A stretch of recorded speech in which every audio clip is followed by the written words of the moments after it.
On April 28, 2025, the South Lawn of the White House served as the stage for a ceremony rarely free of political undercurrents. The official reception of the Super Bowl Licks champion Philadelphia Eagles. Yet amid the customary celebration of athletic achievement, President Donald Trump diverted attention to one of America's most prominent entertainers, renewing a months-old public taunt directed at pop star Taylor Swift. This report examines the sequence of events that led to the White House jibe, the broader sports, celebrity dynamics at play, and the political subtext underscoring these high-profile encounters. The Philadelphia Eagles sealed their status as NFL Titans on February 9, 2025, defeating the Kansas City Chiefs 40-22 in the Caesars Superdome in New Orleans. It was a game defined by the Eagles' offensive prowess and defensive resilience as they rallied to overcome a formidable Chiefs squad. Among the thousands in attendance was Taylor Swift, who had traveled to New Orleans expressly to support her boyfriend, Chiefs tight end Travis Kelce. The singer's decision to appear on the Jumbotron during the first quarter, however, triggered a chorus of boos, transforming a moment of fandom into an unexpected public spectacle. Meanwhile, President Trump made history that evening by becoming the first sitting US president to attend a Super Bowl game in person. His presence incited both cheers and jeers. Fans both welcomed and booed the commander-in-chief, underscoring the polarized atmosphere that often accompanies his public appearances. It was this shared experience at the Dome that resurfaced at the White House ceremony more than 2 months later. As the Eagles gathered at 1600 Pennsylvania Avenue, Main Trump took the podium to laud their championship.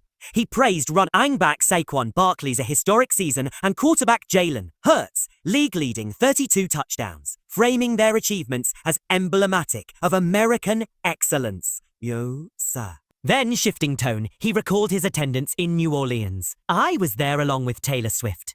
How did that work out? The question drew laughter from the assembled players and staff, but served as a pointed reminder of the earlier jeering Swift endured. The president's comment echoed a Truth Social post he shared shortly after the Super Bowl, in which he asserted that the only one that had a tougher night than the Kansas City Chiefs was Taylor Swift. She got booed out of the stadium. MAGA is very unforgiving. Such statements underscore the manner in which he wields cultural moments for political effect, reinforcing his basis of skepticism toward entertainers who engage in partisan advocacy. Taylor Swift's relationship with the Eagles predates her romance with Kelce.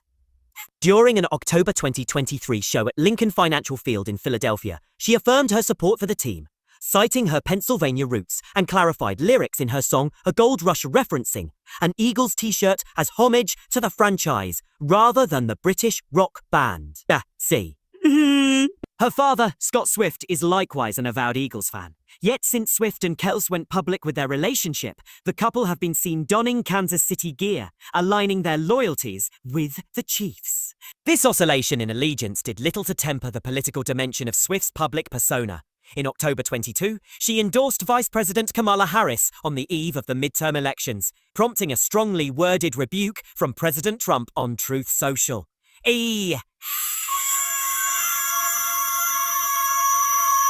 Her intervention marked a rare foray by a music star into high-stakes electoral politics, and Trump's response signaled his readiness to capitalize on such interventions to galvanize supporters. Beyond jousting over pop culture, Trump has sought to extend the White House's engagement with NFL champions. In April 2025, he expressed interest in hosting the 2020 Kansas City Chiefs, who were unable to visit due to the COVID-19 pandemic, highlighting the diplomatic symbolism attached to such events. A meeting between Trump and Kelce, who publicly characterized presidential attendance as a great honor regardless of party, would further blur the lines between sportsmanship and statecraft. Despite the tradition of championship teams visiting the White House, the Eagles' inaugural 2018 reception was cancelled when only a handful of players indicated they would attend amid tensions over national anthem protests. In 2025, team owner Jeffrey Lurie, a neighbor of Trump's in Palm Beach and a supporter of Hillary Clinton's 2016 campaign, reiterated that attendance was voluntary. The result, several high-profile Eagles, including MVP quarterback Jalen Hurts, wide receivers A.J. Say, Jay. Browning Devonta Smith and defensive standouts such as Jalen Carter and Brandon Graham cited a scheduling conflicts to excuse themselves from the ceremony. Trump publicly acknowledged Lurie's decision, quipping, "He's my neighbor. Right. And he's a good neighbor, even as he reserved his sharpest barbs for Swift."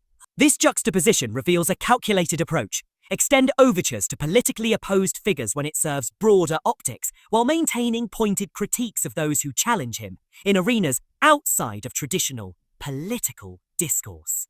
See. Public reaction to the White House exchange has been mixed.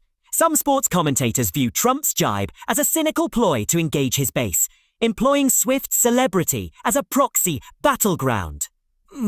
Others criticize the president for diverting attention from the Eagles' athletic triumph to settle personal scores. Meanwhile, Swift supporters argue that the booing incident reflects deeper cultural divisions, where women in the public eye are disproportionately criticized.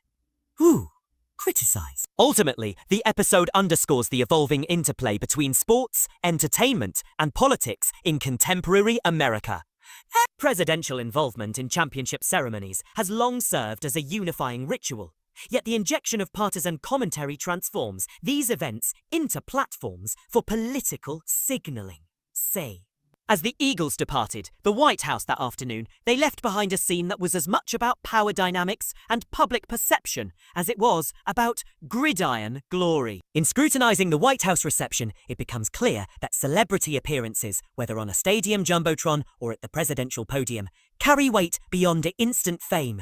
They become touchstones in broader narratives of influence, identity, and allegiance. President Trump's reference to Taylor Swift was not merely a throwaway line. It was a deliberate invocation of cultural fault lines that resonate with millions of Americans. In an era where every public moment is amplified, the political capital derived from unexpected sources, pop stars, athletes, or stadium reactions, can prove as consequential as a policy announcement.